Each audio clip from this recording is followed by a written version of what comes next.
To bring you more, we bring in SABC News reporter Canny Maphanga, who's been following proceedings at the Madlanga Commission of Inquiry and joins us live from Pretoria.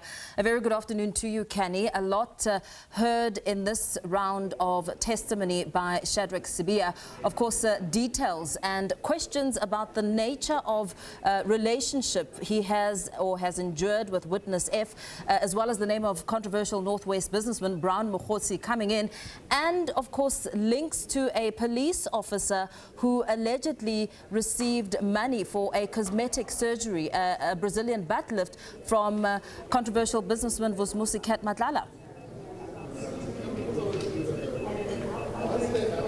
Indeed. Well, good afternoon to you, Paul, as well as to the viewers. We've seen that Lieutenant General Shadrack Sibiya has been able to complete his testimony before the probe and is now going into that cross-examination, which seeks to test the veracity of the claims that he has made in his statement. But if we go back to the testimony, it seems that Sibiya came out swinging this morning and refuses to make this probe just about his conduct, but instead has taken aim at his fellow counterparts for their alleged misgivings in the South African police services. He goes through the evidence relating to witness F and illustrates this very theme that I'm going to go through this very moment as we reflect on his testimony.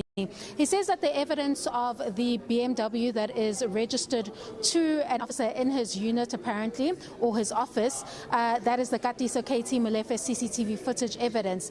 He states that at that time, that particular officer, or rather witness F, if we can put it that way, did not report directly to him, and that the evidence was allegedly misrepresented before the commission in order to nail him or create a close association with him and witness F, and then by extension with the alleged cartel member Katiso KT Molefe. We're also seeing evidence where recordings are being placed before the Madlanga Commission, and that is with respect to General Sintumelo. You're seeing the evidence there showing that the recording discusses fellow colleagues with one another, that is Sintumelo and Sibiya, and they directly deal with the PKTT and its conduct.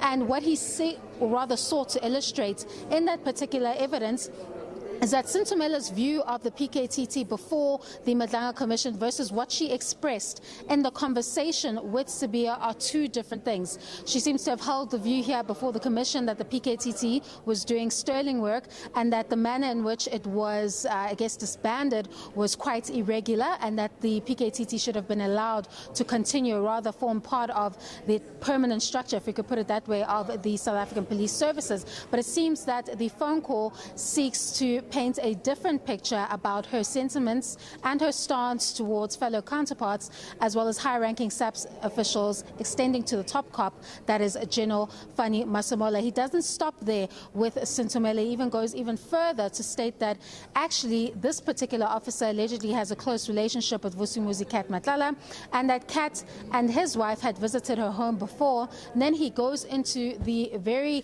startling allegation that a BBL, or rather medical procedure, performed on Sintumelo was paid for allegedly by Madlanga. You may remember that in previous testimony there has been this BBL evidence that has been teased quite prominently, and I think in Brigadier Macheng's evidence, that is when questions came about, because she made a very interesting statement saying that at least she only asked for Ozempic from Madlanga and that she didn't get a BBL. That raised a question mark in the Commission's bench, as well as evidence leaders, as to what she was attempting to intimate in that particular evidence. It has now become clear through the testimony of Sibiya that the officer that is being alleged to have gotten a BBL or received that particular procedure is alleged to be Sintumelo. Now, if we quickly go through the cross-examination before I wrap up, the previous evidence that he gave, that a task team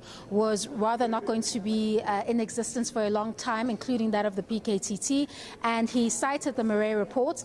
That has been tested quite clearly here before the Commission as cross-examination has started, and he's been able to concede to the fact that the Murray report actually doesn't say a task team must be disbanded, even if you are referring exclusively to the PKTT. So in a matter of minutes, we've seen Advocate Adila Hassim be able to get the first concession from Lieutenant General Shadrack Sibiya. They'll continue with that questioning from 2 p.m. and we expect more of that testing of the allegations, and we'll see how much more they're able to get out of Sibiya in terms of the concessions and what they're able to test in the veracity of the allegations he has made over the following 2 days. Over to you in studio.